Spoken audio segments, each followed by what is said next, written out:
Welcome to the Side Hustle to Small Business podcast powered by Hiscox. I'm your host, Sanjay Parekh. Throughout my career, I've had side hustles, some of which have turned into real businesses. But first and foremost, I'm a serial technology entrepreneur. In the creator space, we hear plenty of advice on how to hustle harder and why you can sleep when you're dead. On this show, we ask new questions in hopes of getting new answers. Questions like, how can small businesses work smarter? How do you achieve balance between work and family? How can we redefine success in our businesses so that we don't burn out after year 3? Every week, I sit down with business founders at various stages of their side hustle to small business journey. These entrepreneurs are pushing the envelope while keeping their values. Keep listening for conversation, context, and camaraderie.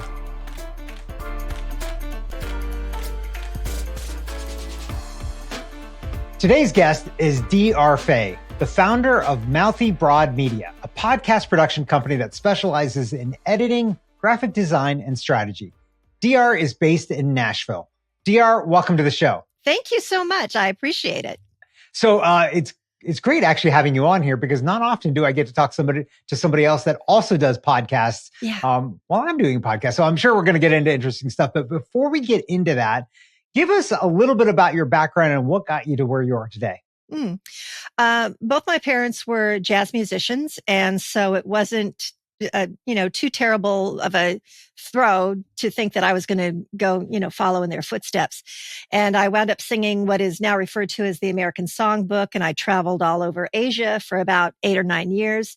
I got hugely homesick, really, really bad. And so when I came back to the States, I vowed that I was never going to get on a plane ever again. This is where I was going to live. I don't care if I live out of a cardboard box. I did the whole thing.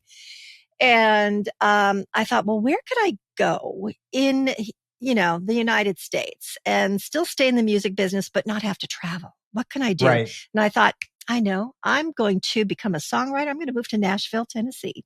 So about 25 years ago, I drove here. As soon as I passed the welcome to Nashville sign, I was like, oh, hallelujah. They let me in. And, you really cannot spit in this town without getting a songwriter wet. Every single person in this town is a songwriter. Right. And because of that, you just have to hustle a lot more. And quite frankly, the hustle was just not in me.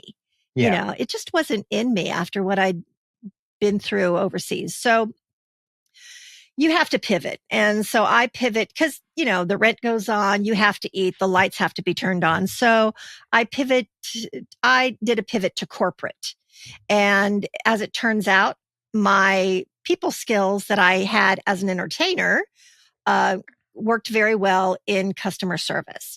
So I did customer service for a long time. And sometimes people get very comfortable in their own misery. You come home from work and you complain, but you don't complain enough to actually go out and look for something else. You're just kind of happy complaining, that kind of weird kind of window of time. And there comes a time when I get tired of hearing myself complain. So that's when I kind of threw up my hands and said, okay, no more. And I had a couple of years ago, I had thought about this whole VA thing. I've heard a lot about VA, virtual assistant. I got to look into that. And it kind of lost its flame and it kind of just fell by the wayside. And so when I got tired of hearing myself complain, I thought to myself, well, whatever happened to that VA thing? I got to look back into that. And so I got a little bit more proactive. I found a course that was pretty expensive for what I was doing at the time. And I enrolled in that online course and it just wasn't sparking for me. It was still like, a round peg in a square hole. And until the creator of that course put in a tiny little sliver of a module about podcast management, I took that and boom, that just lit a fire in me. And it was pretty amazing. That set me on to find a more robust, all-inclusive course all about podcast producing and management. And so here I am. There you are. Let me ask you one question about being homesick. What was it that made you homesick? Was it the food? Was it Oh, the place? Like, what was it that really set you on that path? well, you know, I love animals, specifically Siamese cats. I'm a Siamese cat fanatic. And after being in Asia for, I guess I was on my sixth or seventh year, and I didn't have any animals. I couldn't have any animals because I was doing too Yeah, much traveling around. right. And for an animal person to not have animals, not have, not to go home to a dog or a cat and have that communication that you have with your animals because you're one on one with them and the whole bit, it really impacted me. Um, Not being able to call my sister and say, "Hey, let's do lunch," or come. It's the little things that keep piling up that kind of just envelop you. And I even bought a calendar, a cat. This makes me sound like the old cat woman. I'm so sorry. I even bought a calendar with cats on it, and there was 1 month that had 2 Siamese kittens on it. Uh-huh. And I used that as my creative visualization. When I get home, I'm getting those 2 kittens. I'm going to walk into my apartment. I dreamed of having an apartment. I didn't dream of having my own house. I'm going to walk into my apartment barefoot. It's going to be wall to wall shag carpeting. I just really worked up this whole visualization Yeah. of what's going to be like when I come home. Yeah. Yeah. There you go.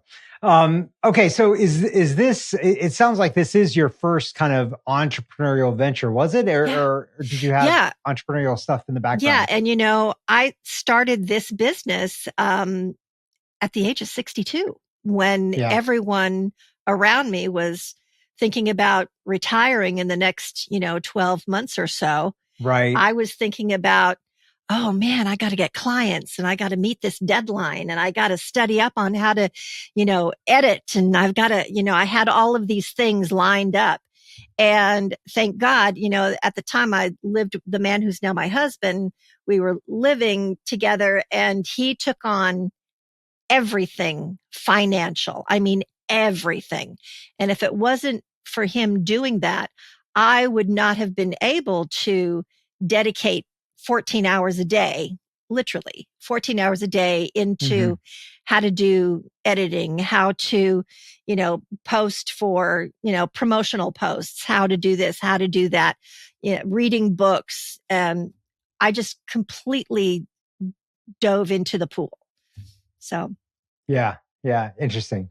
Love that. Love the idea that you've kind of started what a lot of people consider later in life. Oh, So how do you very. view your work at this then, right? So you're saying that other people are thinking about retirement. It doesn't look like to me that you're thinking about retirement. So how are you viewing this? So like, is this like your forever and last job or is there a retirement It at is some point? indeed for my forever and last job. My Medicare at this point I'm not sure when you're going to be dropping this episode, but my Medicare actually kicks in 13 days. I'm counting down. So, every day I ask Alexa, how many days until, so she's counting down with me. And it's a funny thing actually, because health insurance is one of those big issues for entrepreneurs. And if you've got Medicare, then that issue is solved. Like most regular people in quotes, get their health insurance through their jobs. And those of us that are entrepreneurs, there's nobody to give us that. Right. So maybe you've life hacked your way into solving that problem as an entrepreneur, right? Exactly. You just got to wait long enough. Exactly. Just wait long enough. That's right. It's great. Okay. So when you were starting this out and you decided like, you know what, I'm going to go all in. You've never started a business before. Was there anything that made you nervous or concerned about trying to take this on your own? The only thing that made me nervous was I I couldn't get it fast enough. I wanted to Yeah. get it fast. I wanted to earn money so I could start contributing to the household. Because like I said, Brian, he took over everything, and I had that guilt, like, God, I really want to contribute. I want to contribute so bad. But it is what it is. I delve into it 14, 16 hours. I lived and breathed it. And again, if it wasn't for him, I would not have been able to do it. A lot of people who saw my first post about, hey, does anyone know anything about this, production podcast? I know podcasting because I've heard of them and I listen to them all the time, but I don't know the production side. So when they saw my first post compared to what I'm posting now, where I'm talking about clients that I have and certain things that I'm doing, that is, people say, oh my God, you've done this so quickly. Right. And it's because I've really enveloped everything about podcasting. So. Yeah. Yeah. I love it. Let's change kind of tax a little bit and talk about um, kind of the stress of managing and owning a business and starting a business from scratch, and working on it. You're full time, right, in the podcast business that you're doing full time. So how do you manage that stress? Because you want to go fast, but there's also like this pressure that causes as well. So how do you manage that for yourself? There's different degrees of stress for me. There's the stress that debilitates you. And then there's the stress that kind of spurs you on. And it's kind of the fire under your butt. Yeah. And there's the good stress. If you're doing something that you really love and that you're good at, it's, I don't know if you can call it stress. Is there a word in the English language that, I don't know if you can quantify it. So, right. Yeah. So, do you like think about kind of balance and the time that you spend on the business? Like, how do you think about those boundaries for yourself? And along that, do you spend time on health and wellness and taking care of yourself? And how do you fit that into the day? Okay, now we're getting into it, Sanjay. You've now opened the can and you have to live with it. Okay. So, when anyone who starts a business, they are dedicating a lot of time to it, especially if they don't have that 9-to-5er, as I'm putting in the quotes, they don't have that 9-to-5er obligation to put on. And if they don't have children. So that was me. No 9-to-5er, no children, and a husband that was taking care of all the necessities. So that left me an enormous amount of time to study and to do what I needed to do for the podcasting thing. Right. So, and as I sit in the computer chair and learn, I could tell that my muscles were getting, I don't know if atrophied is the right word, but they weren't firing. My gluteus maximus was just not firing the muscles. And as a result, I have developed something called gluteus medius tendinosis. And the people are calling it now the dead butt syndrome, which is a kind of a funny, it's much easier to say than gluteus medius tendinosis, that's for sure. Right. But it's a very serious thing. And now I can only get around with a walker. Oh gosh. It's really so weird. It's kind of, it has the sensation of, if you had the deepest, darkest, hugest bruise on your arm and someone went, hey, come here. And they grabbed your arm, then they grabbed that bruise and they put some pressure on it. Yeah. That's what my thighs, front and back, feel like. Oh gosh. And it's the weirdest sensation, but it is, I can't walk. And this is Yeah. coming from someone who used to dance. So, Right. and people will say, oh, you can exercise that off. Well, that would have been great advice that I could have taken a year ago. But Right. now I'm so far into the syndrome, into the dead butt syndrome, that I couldn't get on the floor to exercise. And if I did Oh, get on the floor, I wouldn't be able to get up. And I right. can't get into any of the positions. So everything that I'm reading says massage, massage. So, do you go to someone and say, hey, do you do butt massages? So it's kind of a weird, weird thing. So what I did was, I'm always trying to come up and hack, different things. So there is a very popular neck massager that they advertise on TikTok. I bought it for $14. Uh-huh. And I take that massager, and it's kind of an awkward thing because it's technically supposed to go around your neck and drape down. Right. But I take it and I put it on my thighs. Uh-huh. And I can tell as soon as I stop it and get up from my chair, Uh-huh. I'm walking like 85% better than I was when I was sitting down. Wow. It's amazing. It is Yeah. amazing.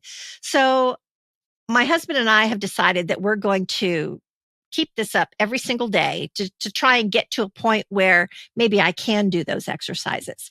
But yeah, boundaries are something that I have always had trouble with. And I tell people, oh, you should have boundaries. I tell my clients, set those boundaries. And this is coming from someone who has completely blown up all her boundaries. I do stuff that I shouldn't. Can you get this podcast out for me tomorrow? Sure. Okay. I can do that for you. You're constantly in Right. that I want to please you kind of thing. Right. Especially when you're just opening up a business. Right. Yeah. So, in terms of this and these kind of health challenges you've got, how does sleep factor into like your day? I mean, I got to imagine that affects your sleep when you have this syndrome happening. How do you make sure you get enough sleep? And it's easy for us entrepreneurs, like exactly like what you said. Everybody else's priorities become our priorities. And we say yes to things that then impinge on life, essentially. So, how do you manage that for yourself? Well, I'm going to open up this answer by saying I'm 65, and when you're 65, sleep is kind of relative. A good night's sleep could be 4 hours. A good night's sleep could be 8 hours. I used to be in the nightlife and I was entertaining and, I'd sleep until noon. That is not the case anymore. I wake up at, 4 a.m. thinking, well, I'm up. I might as well get some work done, maybe get ahead a little bit Right. in what I need to do. And I have been known to get done with my work and say, I think it's nap time. So I might take a little nap that starts at 10 in the morning because I've been up since 4:30. Right. So I don't have a regular time, and I would like to get back to that part of my life where I'm a little bit more regulated. I just don't have it right now. Yeah. Yeah. I guess that comes in seasons of life, right? So as sometimes as an entrepreneur and it doesn't, and then other times it does. And that's all what we strive to be like. And if everything was perfect, everybody would do it, right? So Exactly. There's always challenges as an entrepreneur, and it's just how you deal with those challenges and how you move forward. So thinking about that, you've learned a lot now over time. Is there something that you would go back in time and do differently, knowing what you know now? Oh yeah, I would definitely take those breaks and walk around the house much more often, much Right. more often. And the thing about sitting in your chair for 14, 15 hours a day, the fact is that I loved what I was doing. I loved finding Right. out about it. and it was not drudgery. I wasn't being tortured, Right. So that's one of the problems, is that I loved it so much, but I should have broken away from it and thought about, this sitting thing could really be detrimental. so, Yeah. Yeah. so I would definitely do that different. And I would have started a lot earlier than 62 years old. That's for sure. Interesting. This whole discussion has reminded me, I've got a sit-stand desk, and maybe I need to make sure I put it on stand more often of the day than Not only than that, sit. but to put one foot in front of the other and propel yourself forward. There's, Right. there's, a little bit of walking. Yeah. Yeah, do that. That's a good thing too. So last question for you. Yep. If you were talking to somebody who was thinking about taking a leap like you did, and maybe was hesitant, maybe was considering it, what advice would you give that person? Okay. I have two pieces of advice. One is for the younger person who is thinking about pursuing their dreams. I regret not doing this sooner.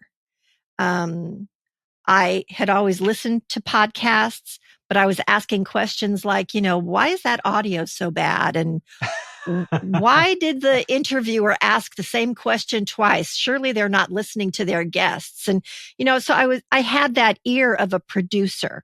So if you have something in you that is innate, that you feel, God, I think I can make some money at this, do it. By God, do it. Don't wait until you're 62 to do it.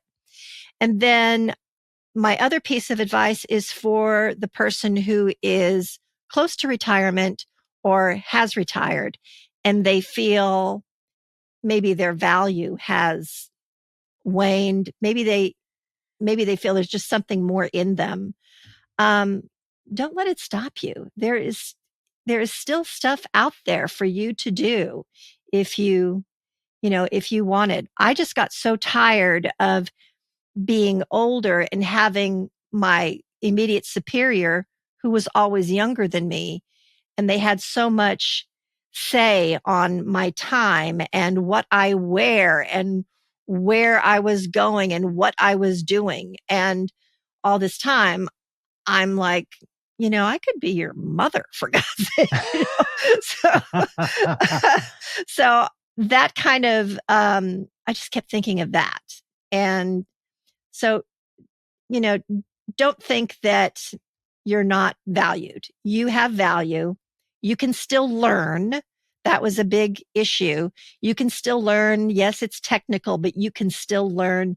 You just have to dive in and enjoy it. I love it. DR, this has been fantastic. Where can our listeners find and connect with you online? MouthyBroadMedia.com. You might forget me, which I don't know how you can, because I'm the old woman rocking the purple hair. But certainly you're not going to forget my business name is Mouthy Broad Media. So I love it. Thanks so much for coming on the show today. Thank you. I really appreciate you. Thanks for listening to this week's episode of the Side Hustle to Small Business podcast, powered by Hiscox. To learn more about how Hiscox can help protect your small business through intelligent insurance solutions, visit hiscox.com. And to hear more side hustle to small business stories or share your own story, visit hiscox.com/side hustle to small business. I'm your host, Sanjay Parekh. You can find more about me at my website, sanjayparekh.com.